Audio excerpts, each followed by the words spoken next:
დაბრუნდით პირდაპირ ეთერში, ახლა კი გვესაუბრება დეგანზის ზურაბ ცხოვრებაზე დაგულცეთ მამა. მე დავუცო დილამშვიდობისა. მეხუთე კვირა დასრულდა, მარხვისა მეექვსე დაიწყო და ბუნებრივია ჩვენი გონება, ჩვენი ცნობიერება კვლავ უტრიალებს მარხვის დღეებს და ყველა ჩვენთაგანმა ვიცით, რომ მეხუთე კვირა დღეს წმინდა მარიამ მეგვიპტელის ხსენების დღე გახლავთ, ანუ ყოველთვის გარდა ფიქსირებული უძრავი დღესასწაულისა და მარიამ მეგვიპტელისა, რომელიც ასევე აპრილში გახლავთ, ყოველთვის მეხუთე კვირას არის კიდევ დამატებით მისი ხსენება. ჩვენ არ მოყვებით მისი ცხოვრების შესახებ, ამაზე იყო ჩვენს გადაცემაში კვირიაკე, ასევე კალენდარი. უბრალოდ მე მინდა, როგორც ტრადიციულად ვაკეთებთ ხოლმე, ხშირად ვაკეთებთ ამას, რაღაც მომენტი, რაღაც ეპიზოდი ავიღო მისი ცხოვრებიდან და ამაზე გავამახვილო თქვენი ყურადღება. მით უფრო რომ ეს ორი დიდ მარხვასთან არის დაკავშირებული. ხა აქვე უნდა ითქვას, რომ რატომ არის აპრილში მისი ხსენება, რომ პირდაპირ წერია ცხოვრებაში, რომ აპრილში გარდაიცვალა. იგი გარდაიცვალა წითელ პარასკევს, აპრილის თვეში. ღირსი დედა მარიამ მეგვიპტელი, ამიტომაც მისი ხსენება აპრილში გახავთ. ეს გულისხმობ უძრავ ხსენებას, ფიქსირებულ დღესასწაულს. და ერთ მომენტში, როდესაც იგი ესაუბრება მამა ზოსიმეს, ეს მამა ზოსიმე გახდა ერთადერთი, ასე ვთქვათ, მომსმენი იმ ისტორიისა, ერთადერთი მან შემოგვინახა ჩვენ ცხოვრება წმინდა მარიამ მეგვიპტელისა, მას უნდა უმადლობდეთ ამას და ხა უკვე საუბრობენ იმაზე, ესე იგი ისაუბრეს, მოუყვა მარიამ მეგვიპტელმა თავის ცხოვრების შესახებ, იცის უკვე ღირსმა მამა ზოსიმემ ვისთან აქვს, რადიცი წმინდესთან აქვს საქმე და მარიამი მას თხოვს ერთ რამეს. მარიამი მას მიმართავს თხოვნით სამომავლოდ, ანუ 1 წლის შემდეგ მას იბარებს და ასეც იტყვებს ეუბნება. ხოლო ხუთშაბათსა მომგვარე მე უხრწნელი ხორცი და სისხლი ბარძიმითა და მელოდე წიაღ იორდანესა. ციტატა დასრულდა. ხოლო ხუთშაბათსა დიცა. ხუთშაბათსა წმინდასა უკაცრავად გამოგჩა თქმა. ხუთშაბათსა წმინდასა, ანუ ხუთშაბათი წმინდა არის დიდი ხუთშაბათი. ანუ დიდმარხვის ბოლო კვირაში არსებული დღე ხუთშაბათი. ანუ თქვენ მიაქციეთ ყურადღება, რომ მას უნდა ზიარება სწორედ დიდ ხუთშაბათს. ეხლა თუ ჩვენ გავითვალისწინებთ იმას, რომ ესე იგი აი ამ საუბრიდან მომავალ წლამდე არის მთელი წელიწადი, ანუ წლის განმავლობაში არის ძალიან ბევრი დღე, როდესაც შეიძლება ადამიანს თითქოს მოუნდეს ზიარება, არის სხვადასხვა დღესასწაულები, აი ამ დღეებში იგი მაინც გამოარჩევს დიდ ხუთშაბათს. რაც გახლავთ დასტური იმისა, კიდევ ერთი დასტური იმისა, თუ რა მნიშვნელობას ანიჭებდნენ დიდ ხუთშაბათს ზიარებას უწინდელი ქრისტიანები, ადრინდელი პირველი პერიოდის ქრისტიანები. ესე 522 წელს არის გარდაცვლილი ღირსი დედა მარიამ მეგვიპტელი. ანუ მაშინ ეს უკვე იყო ძალიან მტკიცე გამოკვეთილი ტრადიცია. ახლა იმასაც თუ გავითვალისწინებთ ჩვენ, რომ ესე იგი უდაბნოში გასვლამდე მარიამ მეგვიპტელს არანაირი საეკლესიო ცხოვრების გამოცდილება არ ჰქონდა, არა, მაგრამ 47 წლის მანძილზე, რაც მან გაატარა უდაბნოში, იმოღვაწევა საოცრად. ესე იგი საოცარ დონეს მიაღწია. იგი გახდა მჭრეტელი. რას ნიშნავს მჭრეტელი? მჭრეტელი ნიშნავს ისეთ ადამიანს, ისეთ ქრისტიანს, რომელიც ხვდება დაფარულს. რომელმაც შეიძლება გაიგოს ადამიანის გონებაში რა ფიქრიც არის, შეიძლება იცოდეს მას რა სახელი აქვს, რა წარსულში რა ქონდა, მომავალში რა შეიძლება ელოდეს. და ეს დაადასტურა მარიამ მეგვიპტელმა რამდენიმე გზის. აი ამ შეხვედრისას, ზოსიმესთან შეხვედრისას. ერთი იგი პასუხობს მამა ზოსიმებს მის ფიქრზე, მის გონებაში რა აზრით გაიელვებს და რა აზრი გაიელვებს გონებაში, რომ შეეშინდება ერთ მომენტში მამა ზოსიმეს, იმიტომ რომ აღიწევა ზეცაში ლოცვის დროს მარიამ მეგვიპტელი. ამაღლდება და გულში იფიქრებს, ესო ნეტა სული ხო არ არისო და ლოცვას ისე მოჩვენებითაც ხო არ ამბობს, როდესაც ვითომ ამბობს და სინამდვილეში არ ამბობს და რაიმე ბოროტის სულის მანქანება ხო არ არისო. თქვენ მოგეხსენებათ, რომ ეშმაკებს შეუძლიათ სასწაულის მოხდენა, ეშმაკებს შეუძლიათ ადამიანის შეყვანა შეცდომაში და მასში დაღუპვაც კი. ეხა ეს მაშინ გაუჩნდება ეს ფიქრი მამაზოსიმეს, როცა მანამდე უკვე მარიამ მეგვიპტელი მას მიმართავს სახელით, არ იცნობს და მიმართავს სახელით, არა? ეს მას შემდეგ რაც ეუბნება მას თუ როგორი ტიპი კონი აქვს მონასტერში, ანუ ამასაც იგებს იგი და ესე იგი კიდევ რაღაც ისეთ მომენტებს, რომელიც მხოლოდ მას შეეცოდნოდა. მამაზოსიმეს შეიძლება ცოდნოდა. ანუ აი ასეთი ცოდნა უეჭველად მიუთითებს იმას, რომ რაღაცა ზეგარდამოძალით არის ეს ყველაფერი. მით უმეტეს თუ იმასაც გავითვალისწინებთ, რომ წერა-კითხვა არ იცის მარიამ მეგვიპტელმა და ციტირებას ახდენს წმინდა წერილიდან, წმინდა წერილს ეყრდნობა, ესე იგი ესეც მინიშნება იმის, რომ სული წმინდით მადლით განისწავლა, იგი და სული წმინდამ ასწავლა მას რა წერია წმინდა წერილში. კიდეც ეუბნება 47 წლის მანძილზე, რომ კაციშვილი არ მინახავს, პირველი ადამიანი შენახა, ვინც მე გნახეო შენ. და მანამდე კიდე წერა-კითხვა არ ვიცოდიო.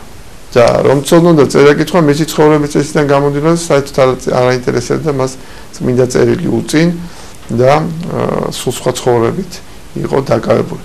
აი წარმოიდგინეთ, აი ესეთი სული წმინდის მადლი აქვს მოპოვებული მას და ეს იმიტომ ასეთი გადახვევა, იმიტომ გავაკეთე ეს ამას იმიტომ მინდა ხაზი გავუსვა, რომ აი სწორედ ამ გადმოსახედიდან იგი ამბობს, რომ დიდ ხუთშაბათს მინდა ზიარება. ესე იგი განსაკუთრებული დღე, იმიტომ რომ ეს არის წმინდა ზიარების საიდუმლოს დაწესების დღე.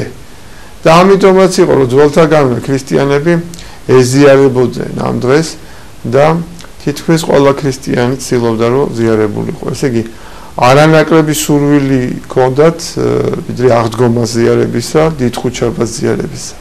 ანუ კიდევ ერთხელ გვინდოდა, რომ აი ამ ძველ ტექსტზე დაყრდნობით, აგიოგრაფიულ ტექსტზე დაყრდნობით, ხაზი გაგვესვა და მიგვეთითებინა ის თუ რა მნიშვნელობა აქვს ზიარებას დიდ ხუთშაბათს. განსაკუთრებით ახლა, როდესაც სულ ცოტაღა დაგვჭა დიდ ხუთშაბათამდე ახლოვდება ეს დღე და წინასწარ რაღაცა განწყობა შეგვექმნა ჩვენ მორწმუნე მრევლისათვის. კიდევ ერთი ეპიზოდი ღირსი დედა მარიამის ცხოვრებიდან. პირველი შეხვედრის შემდეგ, როცა შეხვდებიან და რაღაცნაირად გაირკვევა ვინ არის, იგი სვავს სამ შეკითხვას უსვამს მამა ზოსიმეს. აი რას ეუბნება იგი. ხოლო ათ მითხარმე, ვით არ არის ნათესავი ქრისტიანეთაი, ვით არ არიან მეფენი, ვით არ მსახურებენ ეკლესიათ. აი სამი შეკითხვა. კიდევ ერთხელ შეგახსენებთ, 47 წელი მას შეხება არ აქვს ადამიანს. პირველი შეკითხვა რა არის? როგორ ვით არ არიან, ვით არ არის ნათესავი ქრისტიანეთა. ანუ ქრისტიანთა მოდგმა, ქრისტიანთა ერი, ქრისტიანთა კრებული როგორ არის? ანუ ბუნებრივი კითხვა არის, არა? მოიკითხავს ქრისტიანებს დიდი მოკითხვით, იმიტომ რომ მას სიყვარული აქვს უკვე ადამიანებისადმი, სიყვარულია ქრისტიანებისადმი და აინტერესებს როგორ ცხოვრობენ ქრისტიანები. აქ მე მახსენდება ანალოგიური შეკითხვა წმინდა და ღირსი მამა მარკოზ ათენელის, რომლის ხსენება სულ ახლა იყო, რამდენიმე დღის წინ იყო. მარკოზ ათენელი 90 წელი ცხოვრობდა გამარტოებაში. 90 წელი არ უნახავს მას კათიშვილი, ძეხორციელი არ აყავდა ნანახი და რაღაც აი პარალელი ანალოგია იხილება მის ცხოვრების ამ ეპიზოდსა და მარიამ მეგვიპტელის ცხოვრების შესაბამის ადგილს შორის.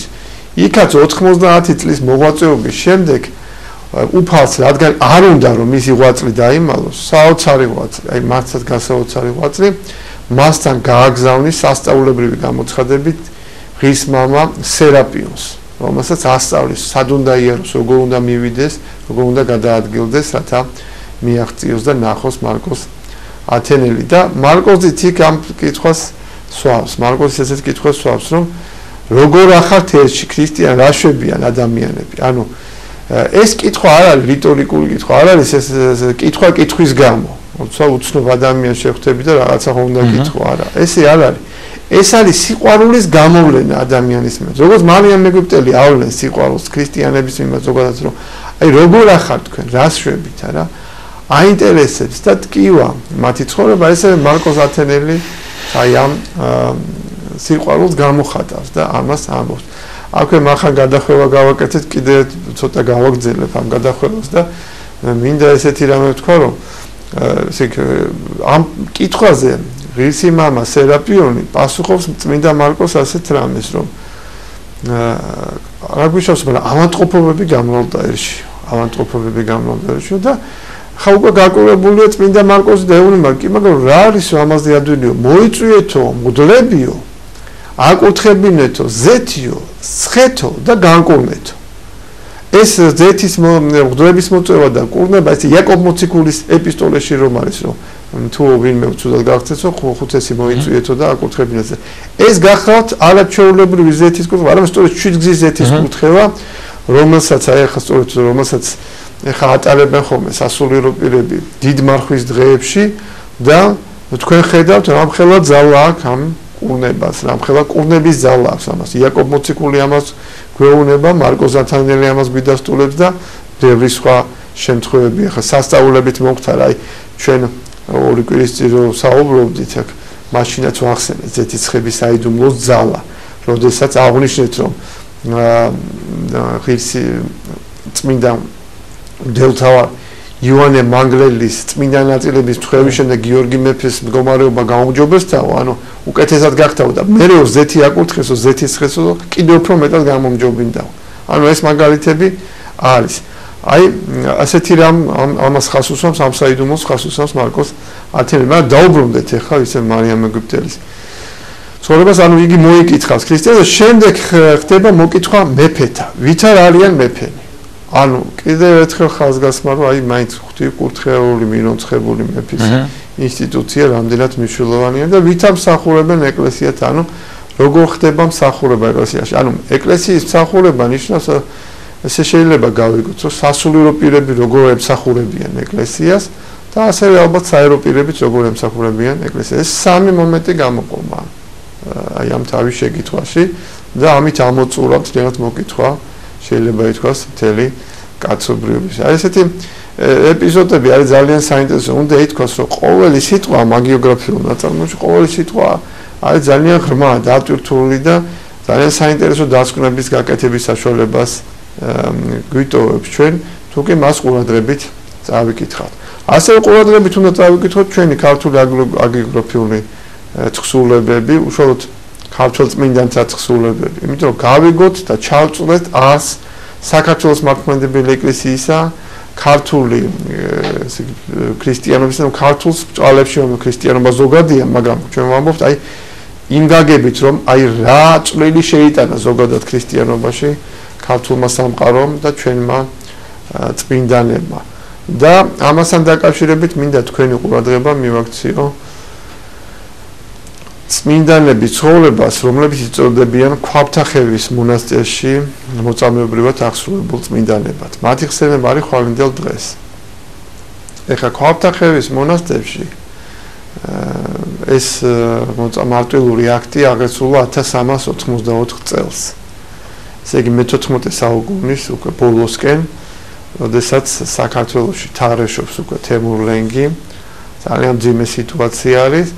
და იგი მოაოხრებს ძალიან ბევრ ადგილს, მათ შორის თბილისს, მცხეთას, ქართლის სოფლებს და ბუნებრივი აი ასეთი საშინელი დევნა ადამიანებისა ხოცვა-ჟლეტა და იწვევს გადაადგილებას, ტოლვილებას ადამიანთა ჯგუფებისა, მათ შორის სასულიერო პირებისა. და ერთი ასეთი დიდი ჯგუფი შეეფარა ქვაბთახევის მონასტერს. ესე იგი, იქ არიან სხვა პირდაპირ სხვა მონასტრებისო დედები და მამები იყვნენ, ასევე მუდლები იყვნენ და ასევე არც მცირე რიცხვი იყო, ესე იგი ერისკაცებისო, რომელიც მიმდებარე სოფლებიდან იყო. აი ამ დროს მიდიან იქ ესენი დამკობლები და თქვენ იცით როგორც სასტიკად ექცევიან, რომ მოკლედყვები ისე ვაკაც ჩვენ ცხოვრებას ავყვებით, იმიტომ რომ ამის შესახებ ხვალ უფრო დაწვრილებით იქნება ჩვენ ეთერში საუბარი, კალენდარი, საეკლესიო კალენდარი მოგვითხრობს ამის შესახებ, შეიძლება დილის სასულიერო პირებმაც ისაუბრონ,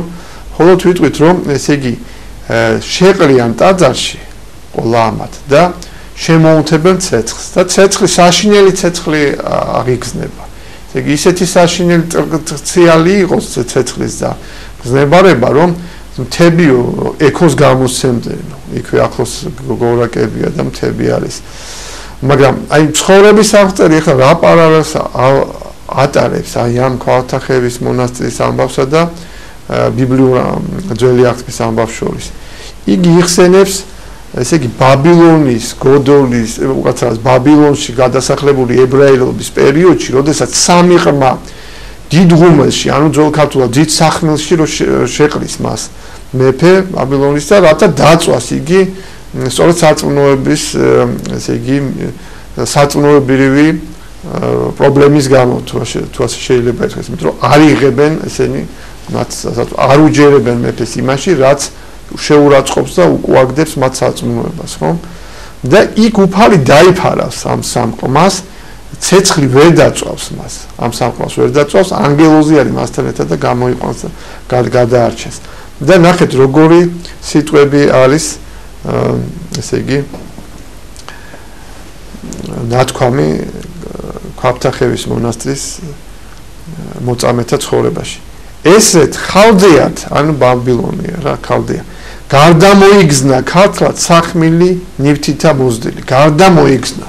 ანუ ის ცეცხლი რაც ბაბილონში იმ სახმელში იმ ღუმელში დაანთესა რა მაშინ თვითონ გარდა მოიგზნა. გარდა მოწდა ახლა ქართლს და აი აქაც ანალოგიური განვითარდა.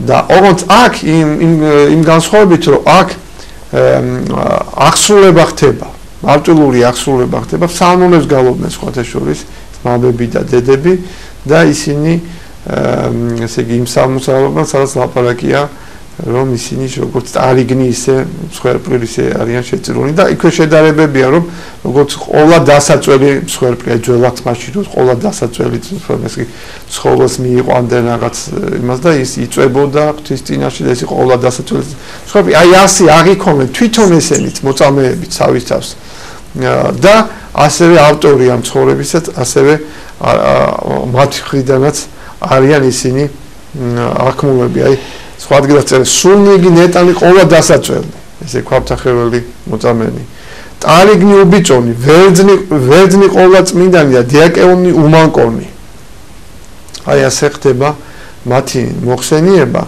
და მათი აღსრულება და მოწამეობრივი აღსრულება სხვათა შორის უნდა ითქვას რომ მე ასეთ დასკვნას აკეთებს ამ ცხოვრების ავტორი რომ ჯერეთი იქ ორ ადგილას ორ სამ ადგილას აღნიშნავს რომ ეს უბედურება ჩვენზე მოიწია იმიტომ რომ არა დავიცავით ჩვენ ქრისტეს მცნებები ესე იგი წოდავდით და მოვიდა სასჯელი წოდავთ და მოვიდა სასჯელი მაგრამ ამათ მოწამეობრივმა სისხლმა დააცხრო სასჯელი რაღაცნაირად შეაჩერა თითქოს ეს სასჯელი ანუ მსხვერპლი გაიღეს მან და ეს სასჯელი შეჩერდა და კიდევ ერთი ისეთი ეპიზოდია რაც განასხვავებს ალბათ ამ მოწამეთა ცხოვრებას სხვათაგან ის არის ის რომ აი რაც წერია ამ ცხოვრებაში გამოიწერეს და დაიბეჭნეს იატაკთა ზედა ეკლესიათა ასონი იგი